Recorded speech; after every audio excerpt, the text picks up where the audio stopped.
বাংলাদেশের সবচেয়ে সুন্দরতম মসজিদ মসজিদ আল মোস্তফাতে আপনারা কিভাবে যাবেন সম্পূর্ণ ডিটেলস থাকবে আজকের এই ভিডিওতে। তাই ভিডিওটি স্কিপ না করে অন্য ভিডিও দেখলে আপনাদের জন্য যাইতে সহজ হবে। তারা সিরাজগঞ্জ থেকে যাবেন এই মসজিদুল আল মোস্তফাতে, তারা সিরাজগঞ্জে শহরে যে সাই এন্টারপ্রাইজ বা ওবি যেগুলো মহাখালী পর্যন্ত যায় ওই বাসে করে সরাসরি আপনারা বাটারা থানার সামনে যাবেন। ঠিক আছে, ওখান থেকেই যে কোনো অটোওয়ালাকে বললেই হবে যে আমি মাদানী এভিনিউ, ঠিক আছে, মাদানী এভিনিউ এই মসজিদ আল মোস্তফা অবস্থিত। এবং মুসলমানদের জন্য নামাজ পড়ার সুবিধার্থে, ঠিক আছে, শরীর শীতল রাখার জন্য কিন্তু বড় আধুনিক ফ্যানও আছে। আর মসজিদটা আসলে দেখলে আপনাদের মন মানসিকতা চেঞ্জ হয়ে যাবে। এবং মসজিদের আশেপাশে যে সুন্দর ছিল আপনার কল্পনারও বাইরে, মানে অনেক সুন্দর আশেপাশে।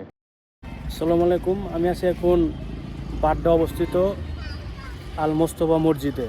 এই মসজিদটি এত সুন্দর, আপনারা না আসলে আসলে এটার মানে অনুমান করতে পারবেন না।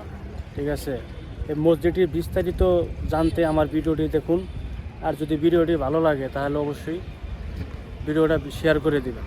শুধু তাই নয়, তারা ফলমূলের গাছও লাগিয়ে রাখছে। এবং একদম এই মসজিদ আল মোস্তফা কিন্তু একবারে রোডের সাথে, ঠিক আছে, আপনার মাদানী এভিনিউ রোডের সাথে এই মসজিদটা ইউনিভার্সিটির একদম সাথে। ঠিক আছে, আপনাদের আবারও সহজ করে বলি, আপনারা যারা সিরাজগঞ্জ থেকে আসবেন এসআই বা ওবি এন্টারপ্রাইজে উঠবেন, উঠে আপনার যদি নাও চেনেন বলবেন যে আমি নতুন বাজার ভাটারা থানার সামনে, ঢাকা ভাটারা থানা, ওই জায়গায় নামবেন। নামার পরে যে কোনো অটোওয়ালাকে পূর্ব পাশে যাবেন, পূর্ব পাশে যেয়ে বলবেন যে আমি এই মসজিদ আল মোস্তফাতে যাব, অটোওয়ালারা আপনাকে নিয়ে যাবে বাস একবার রোডের সাথে। ঠিক আছে, আর মসজিদে আমাদের মা বোনদের জন্য নামাজ পড়ার সুব্যবস্থা আছে। তাদের জন্য আলাদা কক্ষ, আমাদের মা বোনেদের জন্য, ছেলেদের জন্য আলাদা এবং মেয়েদের জন্য আলাদা নামাজ। আরে মসজিদের ডেকোরেশন কন, গ্লাস কন, মানে আসলে আপনার কল্পনারও বাইরে। ঠিক আছে, অনেক সুন্দর। মসজিদটা যে ক্লিন করে এই মেশিন এর মাধ্যমে, দেখছেন মেশিনটা, মসজিদ সম্পূর্ণ এই মেশিন দিয়ে ক্লিন করে। ঠিক আছে, আর ঢোকার পরে আসলে আপনার কি বলবো, যখন মসজিদে ঢুকবেন আসলে অন্যরকম একটা অবস্থা। এবং আমি টয়লেটেও ঢুকছিলাম, টয়লেটে তো গন্ধ তো দূরে থাক,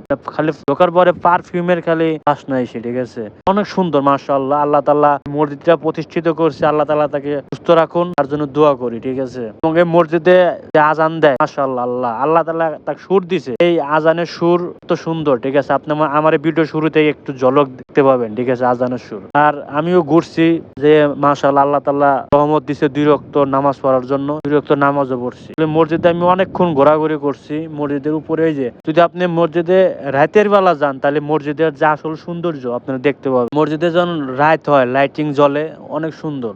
আশেপাশে ভাই ঢাকার হিসাব তো বোঝেনি। ঠিক আছে, অনেক সুন্দর, অনেক ভালো লাগে। এই মসজিদের ডেকোরেশন, মাইকের সাউন্ড, আজান, ফ্যান, টাইলস, মানে সবকিছুই ভিন্ন। ঠিক আছে, মানে অন্য 10টা মসজিদ থেকে এটা একটা ভিন্ন মসজিদ। মসজিদে শুক্রবারে অন্য মসজিদে কিন্তু টাকা তোলে, আর এই মসজিদে টাকা তোলে না। ঠিক আছে, সিস্টেমই নাই। এই মসজিদে সৌন্দর্য ফুটে ওঠে রাতে, দিনে এত সুন্দর বোঝেন নাই, মানে এত সুন্দর মসজিদ আসলে ঢাকা শহরে।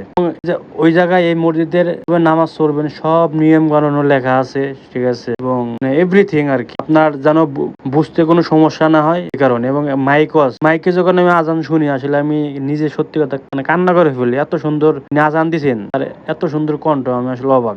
আপনারা আমাকে যদি সাপোর্ট করেন, যদি ফলো করেন আর ভিডিওটা যদি শেয়ার করেন তাহলে আমি আরো অনুপ্রাণিত হব এবং আমার আগ্রহ থাকবে ভিডিও বানাইতে। সবাই আমাকে সাপোর্ট করবেন। মসজিদ থেকে একবার ঘুরে আসুন, মন ভরে যাবে। আজ ভিডিও এ পর্যন্তই, দেখা হবে অন্য কোনো ভিডিওতে।